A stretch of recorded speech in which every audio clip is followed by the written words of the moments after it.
যার স্নেহের কোনো তুলনা নাই, যার স্নেহের কোনো তুলনা নাই, যার ভালোবাসা স্বার্থবিহীন, সে যে আমার মা, আমার জননী, তার ছাড়া পৃথিবী শান্তিবিহীন, তার ছাড়া পৃথিবী শান্তিবিহীন। যার স্নেহের কোনো তুলনা নাই, যার ভালোবাসা স্বার্থবিহীন, সে যে আমার মা, আমার জননী, তার ছাড়া পৃথিবী শান্তিবিহীন, তার ছাড়া পৃথিবী শান্তিবিহীন। যার স্নেহের কোনো তুলনা নাই, প্রয়োজন বিনা কেউ ভালোবাসে না, স্বার্থ ছাড়া কারো হাত চলে না। প্রয়োজন বিনা কেউ ভালোবাসে না, স্বার্থ ছাড়া কারো হাত চলে না। পৃথিবীতে বাঁচার কষ্ট জুড়ায় না, পৃথিবীতে বাঁচার কষ্ট জুড়ায় না, না পেলে সোয়া মায়ের হাসি। যার স্নেহের কোনো তুলনা নাই, যার ভালোবাসা স্বার্থবিহীন, সে যে আমার মা, আমার জননী, তার ছাড়া পৃথিবী শান্তিবিহীন। যার স্নেহের কোনো তুলনা নাই। আল্লাহ নবীর পরে মায়ের আসন, খেদমত করো মাকে দিয়ে প্রাণমন। আল্লাহ নবীর পরে মায়ের আসন, খেদমত করো মাকে দিয়ে প্রাণমন। ব্যথা কবু দিও না তো কেউ, ব্যথা কবু দিও না তো কৌ, না হলে প্রভুর কাছে পাবে না নাজাত। যার স্নেহের কোনো তুলনা নাই, যার ভালোবাসা স্বার্থবিহীন, সে যে আমার মা, আমার জননী, তার ছাড়া পৃথিবী শান্তিবিহীন, তার ছাড়া পৃথিবী শান্তিবিহীন। যার স্নেহের কোনো তুলনা নাই। পড়েন আলহামদুলিল্লাহ, আরো জোরে পড়ি আলহামদুলিল্লাহ। বিহার মণ্ডল নুরানিয়া হাফিজিয়া মাদ্রাসা ও এতিমখানার উদ্যোগে আয়োজিত 34তম বার্ষিক ওয়াজ ও দোয়ার মাহফিলের অত্যন্ত সুনামধন্য সভাপতি পীরে কামেল আলহাজ হজরত মাওলানা শাহ সুফি আওয়াজ আহমেদ জুবাইরি সিদ্দিকী আল কোরাইশি জনপুরি।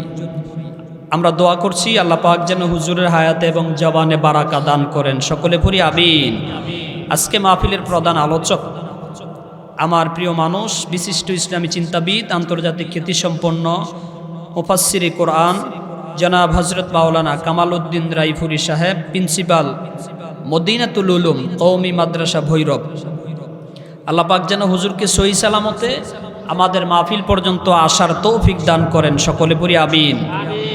আজকে মাহফিলের প্রধান বক্তা যিনি, আমার কাছের মানুষ, প্রিয় ভাই, বিশিষ্ট ইসলামী চিন্তাবিদ, আন্তর্জাতিক খ্যাতিসম্পন্ন মুফাসসিরে কোরআন জনাব হজরত মাওলানা দেলোয়ার হোসেন হামিদি সাহেব, আলোচক Baishakhi TV, channel 9, Asian TV, Dhaka.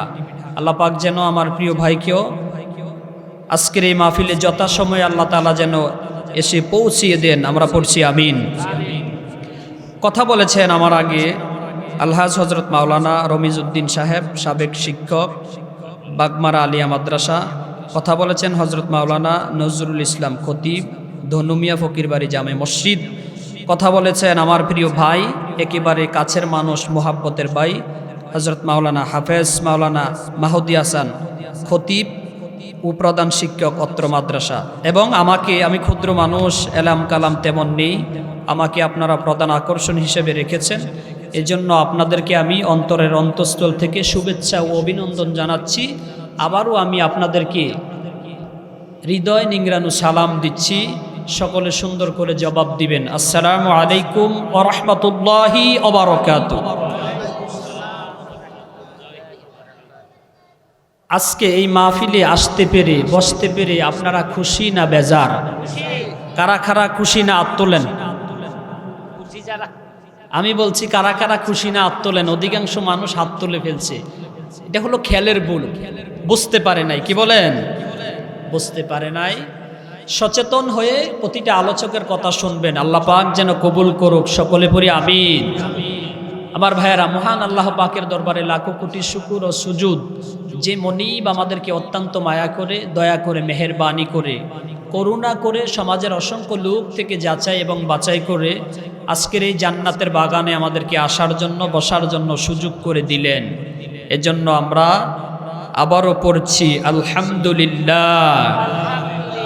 Lakh crore দরুদ ও সালাম আল্লাহর সৃষ্টির প্রধান আকর্ষণ, বিশ্ব সবার সভাপতি, বিশ্ব মানবতার মহান মুক্তির দিশারি, বিশ্ব মানবতার মহান শিক্ষক, ইমামুল আম্বিয়া, সাইয়্যিদুল আম্বিয়া, হাবিবে কিবরিয়া, আশরাফুল আনবিয়া, universal prophet, Allah is our lord, হযরত মুহাম্মদ সাল্লাল্লাহু আলাইহি ওয়াসাল্লাম ইজ আওয়ার লিডার।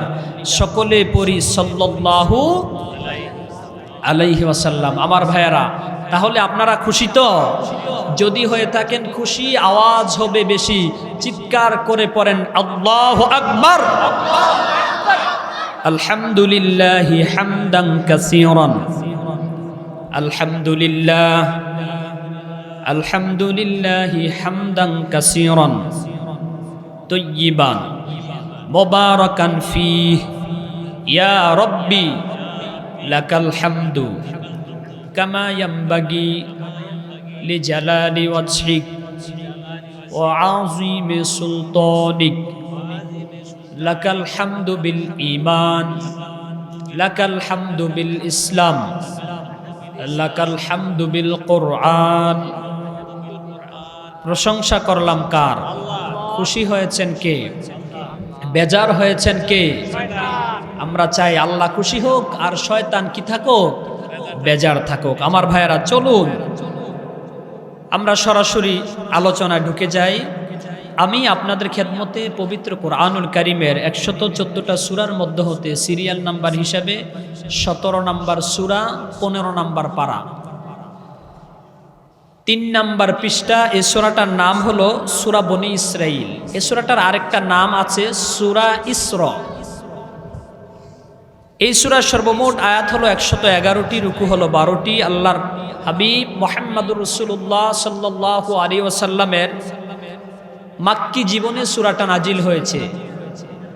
রাসূল করিম সাল্লাল্লাহু আলাইহি ওয়াসাল্লাম যখন মক্কাতুল মুকাররমায় অবস্থান করেন তখন এই সূরাটা নাজিল হয়েছে। এজন্য মুফাসসিরিনে কেরামের ভাষায় এই সূরাকে বলা হয় মাক্কি সূরা। জোরে বলেন কি সূরা? মাক্কি সূরা। আমি আপনাদের খেদমতে এই সূরার 23 নম্বর আয়াতে কারিমা থেকে তেলাওয়াত করেছি এবং পাশাপাশি আল্লাহর হাবিবের মুখের জবান হাদিস শরীফ থেকে, অসংখ্য হাদিস শরীফ থেকে একেবারে সহি একটা হাদিস আপনাদের সামনে আমি পেশ করেছি। কথা বলার মতো শক্তি, সাহস, এলেম, যোগ্যতা আমি এবং আমাদের কারোরই নেই। রব্বুল আলামিনের কাছে তৌফিক কামনা করি, আপনাদের সকলের কাছে দোয়া চাই। অল্প সময় যেন কিছু কথা তার গুনাহগার এই গোলামের কণ্ঠ দিয়ে বের করে দেন, যে কথাগুলি আমি এবং আমরা সকলেই শুনতে পারলে আমাদের দুনিয়ায় কল্যাণ, পরকালে আমরা মুক্তি পেতে পারি। আল্লাহ পাক যেন আমাদেরকে আমলের নিয়তে, ধৈর্যের পরিচয়ে প্রতিটি আলোচকের কথা শ্রবণ করার মতো তৌফিক দেন, শক্তি দেন। সকলে পড়ি আমিন। আরো জোরে পড়ি আমিন। চলুন আমরা শুরু করি। আউযু বিল্লাহি মিনাশ শাইতানির রাজীম। হে আল্লাহ, বিতাড়িত শয়তান থেকে আপনার কাছে আমরা আশ্রয় চাই, পানাহ চাই। বিসমিল্লাহির রহমানির রহিম। পরম করুণাময় অসীম দয়ালু আল্লাহর নামে শুরু করছি। রব্বুল আলামিন বলেন, ওয়াকাদা রাব্বুকা আল্লা তা'বুদু ইল্লা ইয়্যাহু ওয়া বিল ওয়ালিদাইনি ইহসানা। পড়েন আল্লাহু আকবার।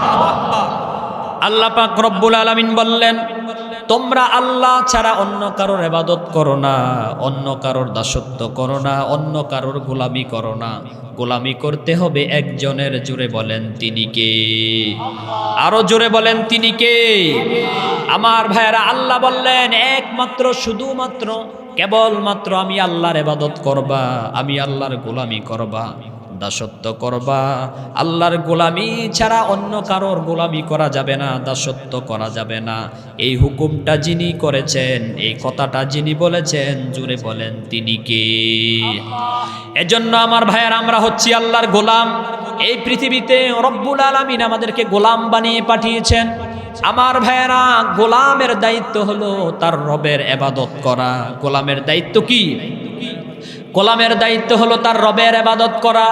আমার ভাইয়েরা, শুধু কি আমরা গোলাম তা না, আমাদের বাবা আল্লাহর গোলাম, আমাদের দাদা আল্লাহর গোলাম। আমার ভাইয়েরা, সকলে আল্লাহর গোলাম।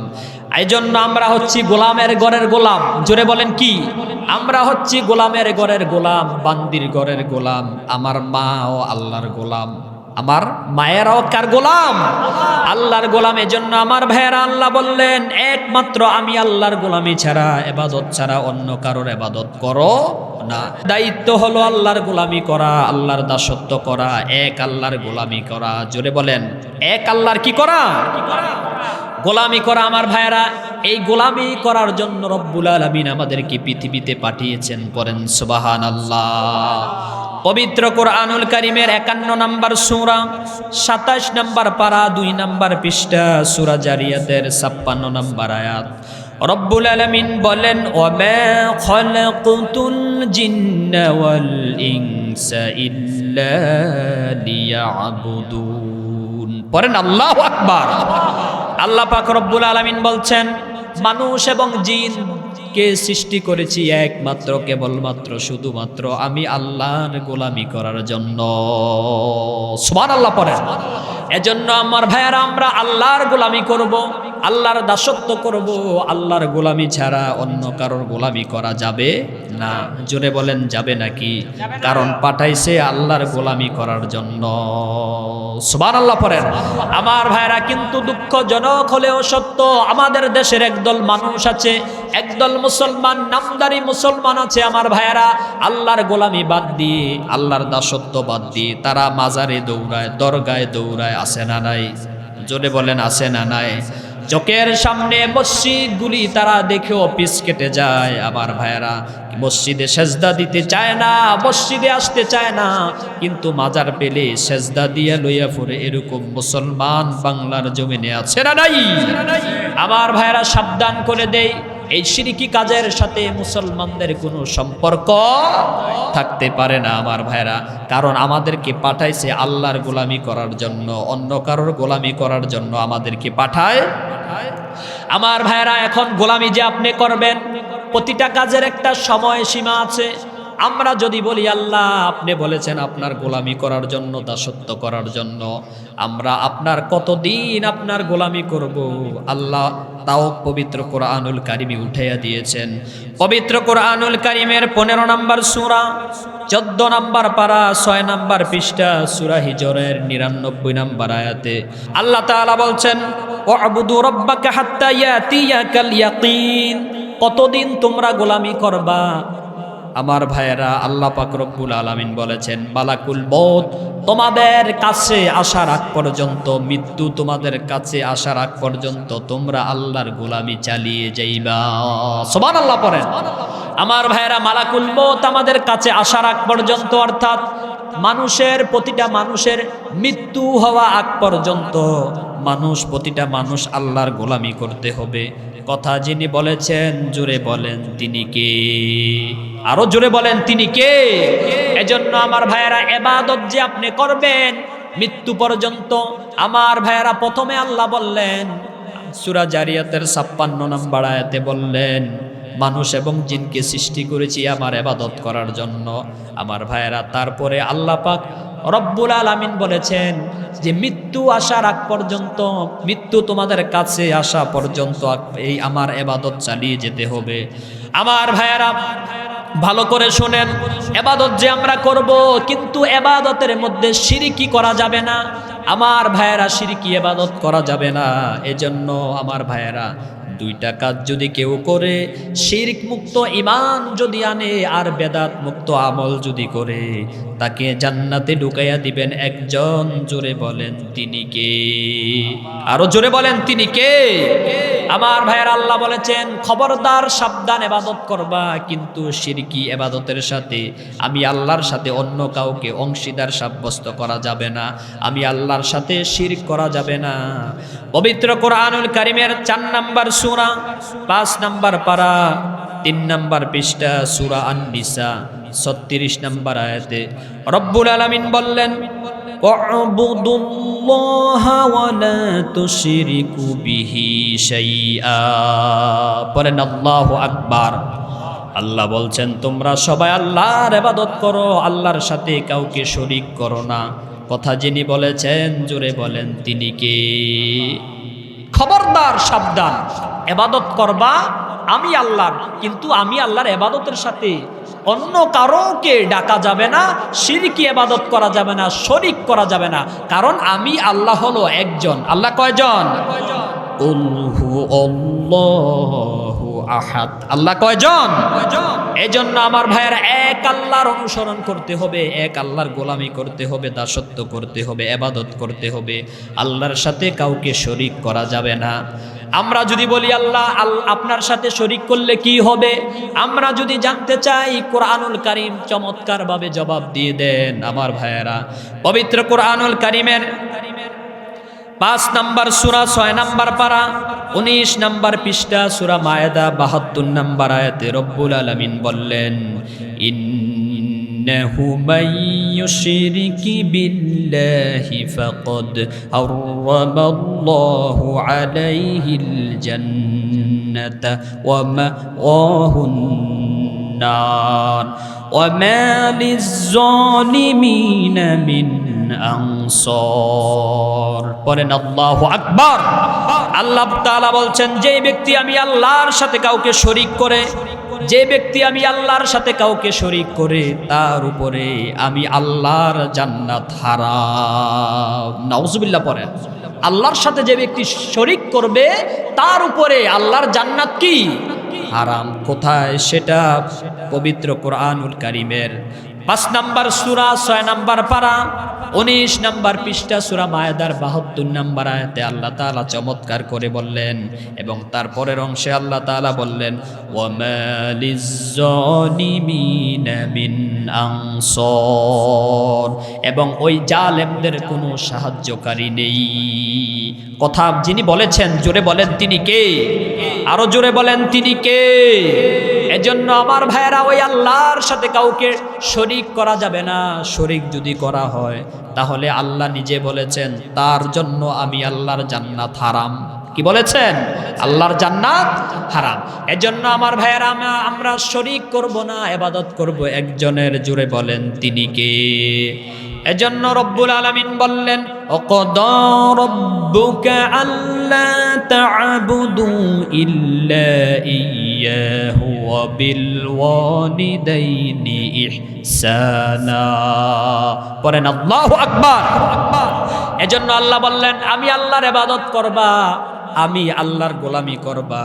আমি আল্লাহর ইবাদতের পরে তোমরা তোমাদের পিতা মাতার সাথে সৎ ব্যবহার করবা, ভালো আচরণ করবা। সুবহানাল্লাহ পড়েন। পিতা মাতার সাথে ভালো আচরণ করার জন্য নির্দেশ দিয়েছেন আমাদেরকে একজন। জোরে বলেন তিনি কে? এজন্য আমার ভাইয়েরা ভালো করে শোনেন, আল্লাহ বলেছেন আমার ইবাদতের পরে কোনো পীর সাহেবের কথা বলে নাই, কোনো আলেমের কথা বলে নাই, কোনো অলির কথা বলে নাই, কারোর কথা বলে নাই আমার ভাইয়েরা, কোনো নেতার কথা, কোনো নেত্রীর কথা আল্লাহ তাআলা বলে নাই। আল্লাহ বলেছেন আমি আল্লাহর ইবাদতের পরে তোমরা তোমাদের পিতা মাতার সাথে সৎ ব্যবহার করবা, ভালো আচরণ করবা, নম্রভাবে কথা বলবা। এই আদেশ যিনি দিয়েছেন জোরে বলেন তিনি কে? আরো জোরে বলেন তিনি কে? এজন্য আমার ভাইয়েরা সহিহ ইবনে মাজার বর্ণনা এসেছে আন আবি উমামা রাদিয়াল্লাহু তাআলা আনহু ক্বালা রাসূলুল্লাহ সাল্লাল্লাহু আলাইহি ওয়াসাল্লাম হুমা জান্নাতুকা ওয়া নারুকা। আমার ভাইরা আল্লাহর নবী বলেছেন, হযরত আবু উমামা রাদিয়াল্লাহু তাআলা আনহু হাদিসটি বর্ণনা করেছেন। তিনি বলেন আল্লাহর হাবিব মুহাম্মদুর রাসূলুল্লাহ সাল্লাল্লাহু আলাইহি ওয়াসাল্লাম বলেছেন পিতামাতায় হলো তোমার জান্নাত এবং পিতামাতায় হলো তোমার জাহান্নাম। নবীজি বলেছেন পিতামাতা হলো হুমা জান্নাতুকা ওয়া নারুকা, পিতামাতায় হলো তোমার জান্নাত এবং পিতামাতায় হলো কি তোমার জাহান্নাম। আমার ভাইয়েরা এজন্য ওই পিতামাতাকে আমার ভাইয়েরা যেমন ভাবে আমার ভাইয়েরা আল্লাহ পাক আদেশ দিয়েছেন, হুকুম দিয়েছেন পিতামাতার সাথে আমার ভাইয়েরা ব্যবহার করার জন্য, তাদের খেদমত করার জন্য, পাশে থাকার জন্য আমার ভাইয়েরা এমন ভাবে আপনি কি করতে হবে আমার ভাইয়েরা। এজন্য আমার ভাইয়েরা কেননা আল্লাহর হাবিব বলেছেন পিতা মাতায় হলো তোমার জান্নাত, পিতা মাতায় হলো তোমার জাহান্নাম। পিতা মাতা যদি তোমার উপরে সন্তুষ্ট থাকে তাহলে তোমার জান্নাত হয়ে গেল। আমার ভাইয়েরা কোনো পীর সাহেবের কাছে যাওয়া লাগবে না, কারোর কাছে যাওয়া লাগবে না, কারণ পিতা মাতায় হলো তোমার জান্নাত এবং জাহান্নাম। আমার ভাইয়েরা ভালো করে শুনেন, এজন্য আমার ভাইয়েরা ওই পিতা মাতার সাথে এমন নম্রভাবে কথা বলতে হবে, সৎ আচরণ করতে হবে, ভালো ব্যবহার করতে হবে, যেন তাদের মনে বিন্দু পরিমাণও কি না হয়, কোনো কষ্ট না হয়। আমার ভাইয়েরা এক সাহাবী আল্লাহর হাবিবের কাছে আসলেন খেদমত করার জন্য, আল্লাহর হাবিবের কাছে বলার জন্য। ওই হাদিসটা আবু হুরায়রা রাদিয়াল্লাহু তাআলা আনহু বর্ণনা করেছেন। সহিহ বুখারীর বর্ণনা পাওয়া যায় আন আবি হুরায়রা রাদিয়াল্লাহু তাআলা আনহু ক্বালা রাজুলুন ইলা রাসূলিল্লাহি সাল্লাল্লাহু আলাইহি ওয়াসাল্লাম। হযরত আবু হুরায়রা রাদিয়াল্লাহু তাআলা আনহু হাদিস বর্ণনা করেন, তিনি বলেন এক ব্যক্তি আল্লাহর হাবিবের কাছে আসলেন। এক ব্যক্তি কি আল্লাহর হাবিবের কাছে আসলেন, এসে বললেন ফাকালা ইয়া রাসূলুল্লাহ, আমরা পড়ি সাল্লাল্লাহু মান আহাক্কা বিহুসনি সুহবাতি, ওগো আল্লাহর নবী আমার কাছ থেকে উত্তম ব্যবহার, ভালো ব্যবহার পাওয়ার সর্বপ্রথম কে বেশি হকদার? আল্লাহর হাবিব বললেন ক্বালা উম্মুক, তোমার মা। সুবহানাল্লাহ পড়েন, আরো আসতে পড়েন সুবহানাল্লাহ। লোকটি এবার বলল ক্বালা সুম্মা মান, ওগো আল্লাহর নবী তারপরে কার? নবীজি দ্বিতীয়বার বললেন ক্বালা উম্মুক, তোমার মা। ওইবার ওই লোকটি বললেন ক্বালা সুম্মা মান, ওগো আল্লাহর নবী তারপরে কার? এবারও আল্লাহর হাবিব বললেন ক্বালা উম্মুক, তোমার মা। তিনবার বললেন কার কথা? জোরে বলেন কার কথা? তিনবার বললেন মায়ের কথা। ওই লোকটি নবীজিকে বললেন ক্বালা সুম্মা মান, ওগো আল্লাহর নবী তারপরে খেদমত করব কার? এবার আল্লাহর হাবিব বললেন ক্বালা সুম্মা আবু, রাওয়াহু বুখারী, বুখারীর বর্ণনা এসেছে। এবার আল্লাহর হাবিব বললেন এবার হলো তোমার মা। তিনবার বললেন মায়ের কথা, চতুর্থবার বললেন বাবার কথা। তিনবার কার কথা? তিনবার বললেন মায়ের কথা, শুধু একবার বললেন বাবার কথা। আমার ভাইয়েরা কেননা মা সবচাইতে বেশি কষ্ট করেছেন। মা কি করেছেন? সবচাইতে বেশি কষ্ট করেছেন মা। আমার ভাইয়েরা তিনটা কষ্ট মা করেছেন, যেই কষ্ট বাবা করে নাই।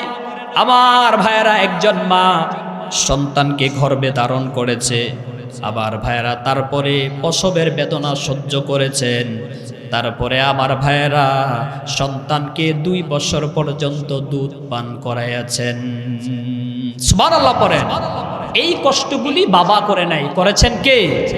মা। আরো জোরে বলেন করেছেন কে?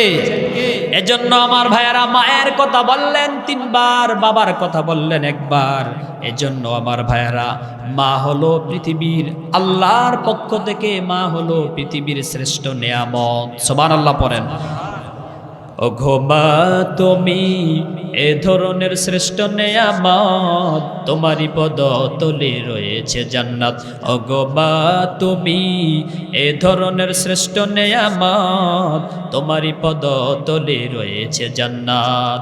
এই পৃথিবী থাকতো গো ফুল পাখিহীন, এ পৃথিবী থাকতো গো মায়া মোহহীন, এ পৃথিবী থাকতো গো ফুল পাখিহীন, এ পৃথিবী থাকতো গো মায়া মোহহীন। যদি না পেত মায়ের, যদি না পেত মায়ের মায়ারি হাত, যদি না পেত মায়ের মায়ারি হাত। ওগো মা তুমি এ ধরনের শ্রেষ্ঠ নেয়ামত, তোমারই পদতলে রয়েছে জান্নাত। পরেন আমিন। আমার ভাইয়েরা, একটা পুরুষ লোকের পায়ের নিচে আছে মাটি, আর মায়ের পায়ের নিচে হলো আল্লাহর জান্নাত। সুবহানাল্লাহ পড়েন। আমার ভাইয়েরা, সেই জান্নাত আমরা আজকে চিনি না। আমার ভাইয়েরা, নিজের পিতামাতা ঘরের মধ্যে না খেয়ে মরে। আমার ভাইয়েরা, বছরে 2 কেজি গরুর গোশত খাইতে পারে না, 1 কেজি গরুর গোশত খাইতে পারে না, কিন্তু উরুস মুবারক আসলে পীর সাহেবের বাড়িতে আস্তা গরু পাঠাইয়া দেয়। এরকম ডাকাত বাংলার জমিনে আছে না নাই? জোরে বলেন, আছে না নাই? আমার ভাইয়েরা, কে বলছেন সারা পৃথিবীর আমার ভাইয়ের আলেমগুলি অলিগুলিকে যদি এক পাল্লা করা হয়, রাখানো হয়, আমার ভাইয়েরা, আর তোমার পিতা আর মাতাকে যদি একটা পাল্লার মধ্যে রাখা হয়, আমার ভাইয়েরা, মুহূর্তের মধ্যে তোমার পিতা মাতার মর্যাদার পাল্লাটা ভারী হয়ে যাবে। আল্লাহু আকবার। এজন্য আমার ভাইয়েরা, ভালো করে শুনেন, ওই মায়ের পায়ের নিচে হলো সন্তানের জান্নাত। আমার ভাইয়েরা, এমন জান্নাত, এমন জান্নাত। এই যে আমি যে চেয়ারটার মধ্যে বসে আছি, আমার ভাইয়েরা, এই চেয়ারটার একেবারে সীমিত কিছু মূল্য আছে, কিন্তু জান্নাতে যেই চেয়ারটা দেওয়া হবে, আমার ভাইয়েরা, মায়ের পায়ের নিচে যে জান্নাত, আমার ভাইয়েরা, ওই জান্নাতের কত মর্যাদা। জান্নাতের একটা চেয়ারের পায়া সারা পৃথিবীটাকে কয়েক হাজার বার বিক্রি করলেও তার সমপরিমাণ মূল্য হবে না। সুবহানাল্লাহ পড়েন। এজন্য আমার ভাইয়েরা, একেবারে ছোট, সব চাইতে ছোট যে জান্নাতটা পাবে, ওই জান্নাতটা হলো 10টা পৃথিবীর সমান। সুবহানাল্লাহ পড়েন। কয়টা পৃথিবীর সমান? 10টা পৃথিবীর সমান। আমার ভাইয়েরা, এজন্য মা হলো সবচাইতে বড় শ্রেষ্ঠ নেয়ামত আল্লাহর পক্ষ থেকে। পিতামাতা উভয়ে আল্লাহর পক্ষ থেকে আমাদের জন্য নেয়ামত। আমরা পৃথিবীতে আসতে পেরেছি পিতামাতার কারণে। তারা যদি পৃথিবীতে না আসতো, এই পৃথিবীতে আমরা আসার জন্য কোনো সুযোগ ছিল না। যদি বলেন ছিল? আমার ভাইয়েরা, তাদের মাধ্যমে আমরা এই পৃথিবীতে আসতে পেরেছি। এজন্য আল্লাহ বলেছেন, আমার ইবাদতের পরে তোমরা তোমাদের পিতামাতার সাথে ভালো ব্যবহার করো, নম্র কথা বলো, তাদের সেবা যত্ন করো, তাদের সাথে সব সময় ভালো ব্যবহার করো। চিৎকার চেঁচামেচি করে কথা বলা যাবে না, নিষেধ করেছেন একজন। জোরে বলেন, তিনি কে? এজন্য আমার ভাইয়েরা, পিতামাতা যদি কাউকে মারে, মারার পরেও তাদের সাথে ভালো ব্যবহার করা লাগবে, নাকি সমানে ধরা যাবে? জোরে বলেন, ধরা যাবে? যদি আপনাকে মারে, তারপরেও তাদের সাথে ভালো ব্যবহার করতে হবে। কোথায় আমরা পেয়েছি? ভালো করে শুনেন, সহিহ তিরমিজির বর্ণনা পাওয়া যায়, সবচাইতে বেশি হাদিস বিশারদকারী সাহাবী হযরতে আবু হুরায়রা। সবচাইতে হাদিস বর্ণনাকারী, বেশি হাদিস বর্ণনাকারী সাহাবী আবু হুরায়রা রাদিয়াল্লাহু তাআলা আনহু আল্লাহর হাবিবের কাছে গেলেন, গিয়ে কাঁদতেছেন। কি করতেছেন? কাঁদতেছেন। আল্লাহর হাবিব বললেন, আবু হুরায়রা, কেন তুমি কাঁদো? তোমার কি বাড়ির মধ্যে কোনো বিপদ হয়েছে নাকি কোনো সমস্যা হলো? কেন তুমি কাঁদো? আবু হুরায়রা বললেন, ওগো আল্লাহর নবী, আপনার কাছ থেকে, আপনার দরবার থেকে যাইতে আমার একটু দেরি হয়ে গিয়েছিল। ঘরের দরজায় গিয়ে যখন আমি নক করলাম, আমার মা বলল, কে? আমি বললাম, মা আমি। দরজা খুলে দিল। দরজা খুলে দেওয়ার সাথে সাথে আমার মা আমাকে বলল, আবু হুরায়রা, কোথায় গিয়েছিলা? আমি বললাম, মা, নবীজির দরবারে গিয়েছিলাম। আমার মা বলল, কেন গিয়েছিলা? এই কথা বলে আমার মা আমাকে মারতে শুরু করলো, আঘাত করতে শুরু করলো। আমি বললাম, ও আমার মা, আমি বললাম, মা আপনি বৃদ্ধা মানুষ, আপনার গায়ে যত শক্তি আছে গায়ের সব শক্তি দিয়ে যদি আমাকে প্রহার করেন, আমাকে মারেন, তারপরে মেরে মেরে রক্তাক্ত করে দিলে, দুনিয়া থেকে বিদায় করে দিলেও আমি মুহাম্মদের দরবার ছাড়তে পারবো না। সুবহানাল্লাহ পড়েন। আমার ভাইয়েরা, এবার আল্লাহর হাবিব বললেন, আবু হুরায়রা তাহলে তুমি কি তোমার মায়ের বিরুদ্ধে আমার কাছে নালিশ দিতে এসেছো নাকি? বললেন, না হুজুর, নালিশ দিতে আসি নাই। ওগো আল্লাহর নবী, নবীজি আমি নালিশ দিতে আসি নাই। তাহলে কি করতে এসেছো? বিচার চাইতে এসেছো? বললেন, না বিচার দিতে আসি নাই, আপনি আমার মায়ের হেদায়েতের জন্য দোয়া করবেন। ওগো আল্লাহর নবী, আমার মন সাক্ষী দেয় আপনি তো আখিরি নবী, আপনার মন আমার মন সাক্ষী দেয় আপনি যদি আমার মায়ের হেদায়েতের জন্য দোয়া করেন, আপনার দোয়াটা আমার আল্লাহ কবুল করে নিবেন। সুবহানাল্লাহ পড়েন। আমার ভাইয়েরা, এই কথা বলে আল্লাহর হাবিব আকাশের মধ্যে দুইটা হাত বাড়িয়ে দিলেন, বললেন, ওগো আল্লাহ, আবু হুরায়রার মাকে তুমি হেদায়েত করে দাও, ইসলামের জন্য কবুল করে নাও। আবু হুরায়রার মনে যত আশা তুমি পূরণ করে দাও। এভাবে হাত তুললেন। এদিক দিয়ে আবু হুরায়রা দৌড়াচ্ছে। কি করতেছে? দৌড়াচ্ছে। পথে মধ্যে কয়েকজন সাহাবী জামা টেনে ধরলেন। এভাবে, আবু হুরায়রা কি হয়েছে পাগলের মতো এভাবে তুমি দৌড়াচ্ছ কেন? বাড়িতে কি কোনো সমস্যা হলো নাকি? বললেন, না কোনো সমস্যা হয় নাই, আমি আমার বাড়িতে দৌড়ে গিয়ে আমি দেখতে চাই আমি আমার বাড়িতে আগে পৌঁছলাম নাকি আমার নবীজির দোয়াটা আগে আমার আগে পৌঁছে গেল। সুবহানাল্লাহ পড়েন। গিয়ে দৌড়াচ্ছেন আমার ভাইরা। এবার ঘরের দরজায় নক করলেন। এভাবে নক করলেন। আবু হুরায়রার মা বললেন, কে? আবু হুরায়রা বললেন, মা আমি। এবার দরজা খুলে দিল। এর আগের দিনের মতো এবার মাইটাই নাই। আবু হুরায়রার মা বললেন, আবু হুরায়রা, তোমাকে মারার পর আমি অনুতপ্ত হয়ে গেছি, লজ্জিত হয়ে গেছি। কেন আমি আমার আবু হুরায়রাকে মারলাম? আমার আবু হুরায়রা তো খারাপ মানুষের দরবারে যায় নাই, এমন একটা মানুষের দরবারে গিয়েছে যার মতো ভালো মানুষ আকাশের জমিনে আর কেউ, আকাশের নিচে জমিনের উপরে আর কেউ নাই। সুবহানাল্লাহ পড়েন। আমার ভাইয়েরা, এমন একটা ভালো মানুষের দরবারে গিয়েছে আমার আবু হুরায়রা। কেন আমি আমার আবু হুরায়রাকে মারলাম? আবু হুরায়রা দেখো, আমি গোসল করেছি, তুমি যেই মুহাম্মদের হাতে কালিমা পড়ে মুসলমান হয়েছ, আমাকেও আব্দুল্লাহর বেটা মুহাম্মদের দরবারে নিয়ে চলো। সুবহানাল্লাহ পড়েন। আবু হুরায়রা বললেন, মা গোসল করেন। আবু হুরায়রার মা বললেন, আবু হুরায়রা দেখো আমি গোসল করেছি, এই যে দেখো, ইসলাম কবুল করলে পবিত্র অবস্থা কি করা লাগে? কবুল করা লাগে। এই যে দেখো আমি গোসল করেছি। এবার আবু হুরায়রা লক্ষ্য করে দেখে আবু হুরায়রা লক্ষ্য করে দেখে তার মায়ের গোসলের পানিগুলি চুল বেয়ে বেয়ে টপ টপ করে পড়তেছে। সুবহানাল্লাহ পড়েন। আবার ভাইয়েরা, এবার আল্লাহর হাবিবের দরবারে গিয়ে বললেন, ওগো আল্লাহর নবী, আমি আবু হুরায়রাকে মারার পর অনুতপ্ত হয়ে গেছি, লজ্জিত হয়ে গেছি। কেন আমি আবার আবু হুরায়রাকে মারলাম? কেন মারলাম? ওগো নবীজি, আপনার দরবারে আসার পরে আমি আমার আবু হুরায়রাকে মেরেছি। কেন মারলাম? আমি অনুতপ্ত হয়ে গেছি, লজ্জিত হয়ে গেছি। ওগো নবী, আপনি আমাকেও পড়াইয়া দেন, লা ইলাহা ইল্লাল্লাহু মুহাম্মাদুর রাসূলুল্লাহ। পড়েন সাল্লাল্লাহু, আরো আসতে পড়েন সাল্লাল্লাহু। এজন্য আমার ভাইয়েরা, পিতামাতার সাথে সব সময় ভালো ব্যবহার করার দরকার আছে না নাই? জোরে বলেন, আছে না নাই? আমার ভাইয়েরা, কেন না মা সবচাইতে, বাবার চাইতেও বেশি কষ্ট করেছেন একজন মা। জোরে বলেন, নাম কি? কত সুন্দর মধুর ডাক, মা। জোরে বলেন, নাম কি? মা। আমার ভাইয়েরা ভালো করে শুনেন, বর্তমান বিজ্ঞান, মেডিকেল সায়েন্স যারা তথ্য দিয়েছেন, আবিষ্কার করে তারা গবেষণা করে বলেছেন, একজন সুস্থ স্বাভাবিক মানুষ পেইন সহ্য করতে পারে, মানে ব্যথা সহ্য করতে পারে 30 থেকে 40 ইউনিট। ব্যথার একটা ইউনিট আছে। কি আছে? ইউনিট আছে। 30 থেকে 40 ইউনিট ব্যথা সহ্য করতে পারে। আমার ভাইয়ারা, প্রতিটা মানব দেহের মধ্যে 206টা হাড় আছে। কয়টা? 206টা হাড় আছে। আমার ভাইয়ারা, একসঙ্গে যদি 20টা হাড় ভেঙে যায় ওই মানুষটা একেবারে মরার মতো উপনীত হয়ে যায়, মৃত একেবারে মুমূর্ষ অবস্থা হয়ে যায়, মনে হয় যে এখনই চলে যাবে, ব্যথায় মৃত্যুর যন্ত্রণায় কাতরাচ্ছে, এরকম হয়ে যায়।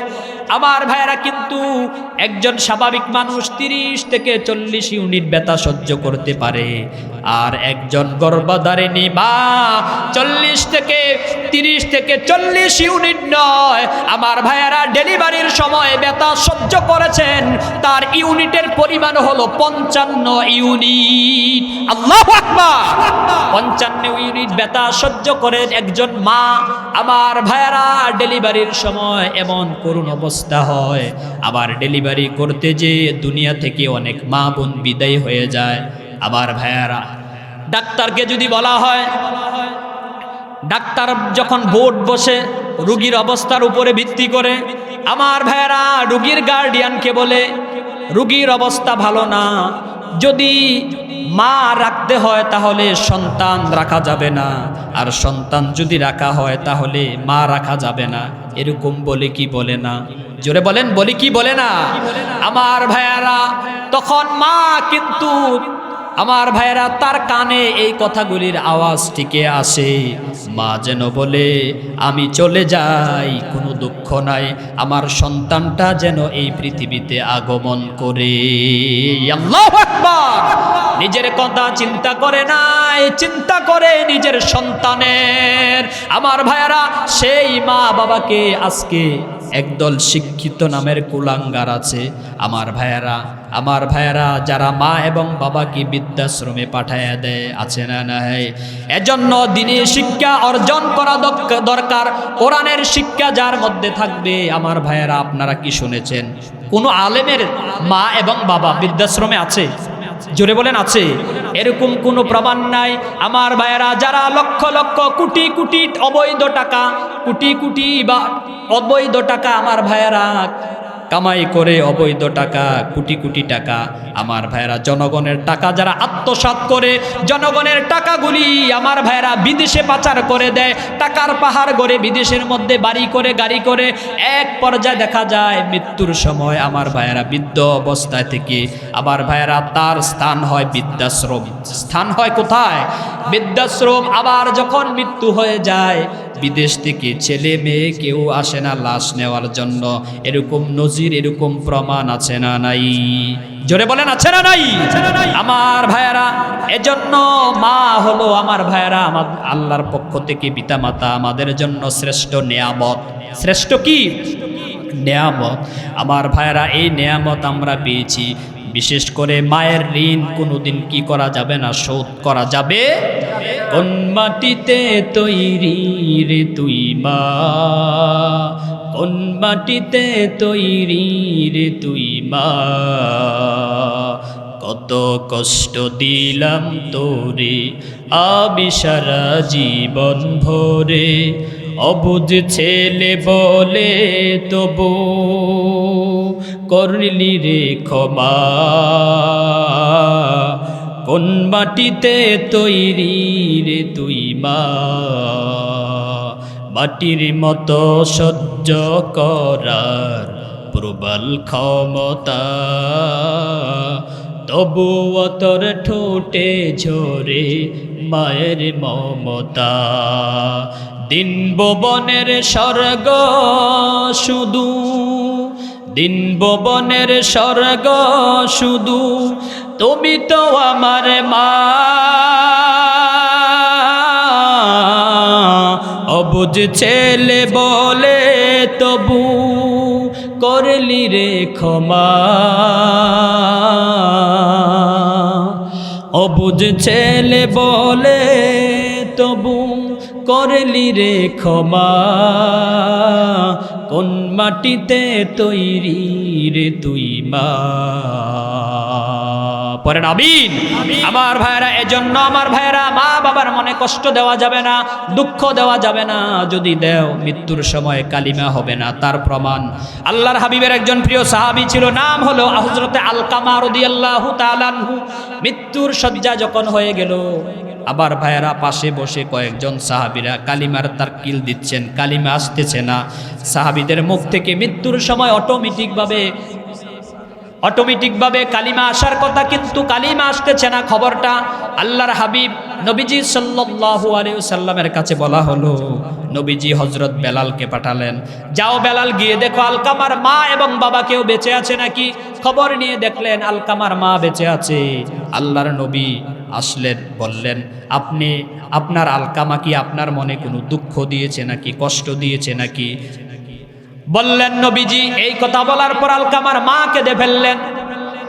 বললেন নবীজি, আলকামা আমার মনে অনেক কষ্ট দিয়েছে, দুঃখ দিয়েছে।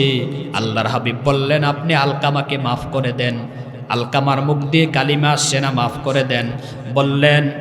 বললেন আমি আলকামাকে মাফ করতে পারবো না, আমার অন্তরে অনেক দুঃখ দিয়েছে, কষ্ট দিয়েছে।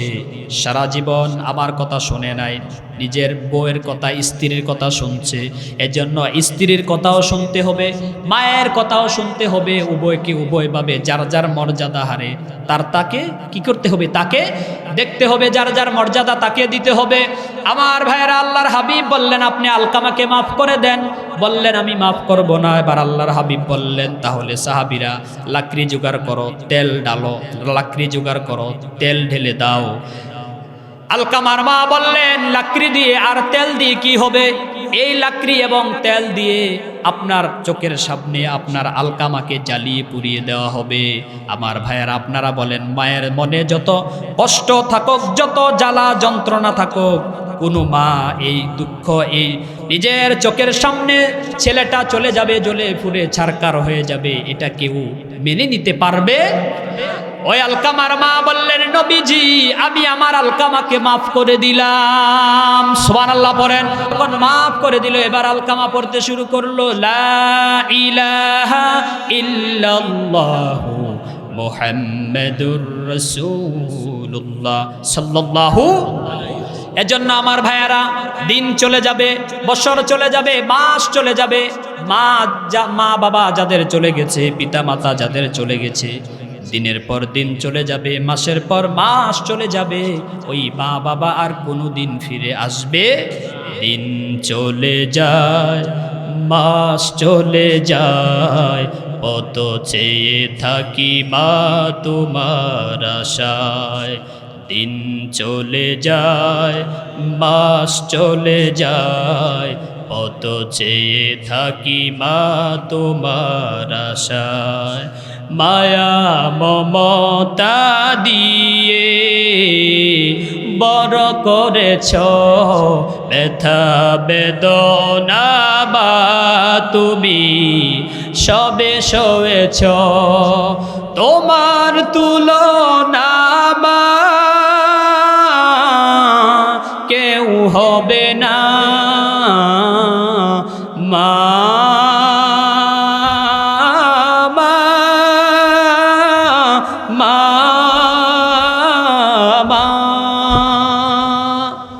দিন চলে যায়, মাস চলে যায়, কত চেয়ে থাকি মা তোমার আশায়।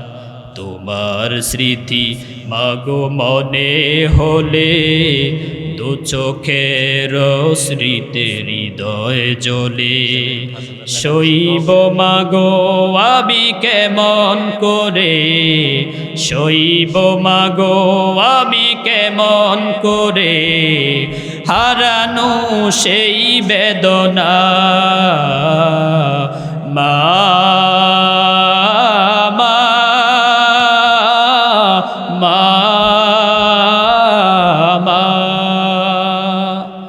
দিন চলে যায়, মাস চলে যায়, কত চেয়ে থাকি মা তোমার আশায়। দিন চলে যায়, মাস চলে যায়, কত চেয়ে থাকি মা তোমার আশায়।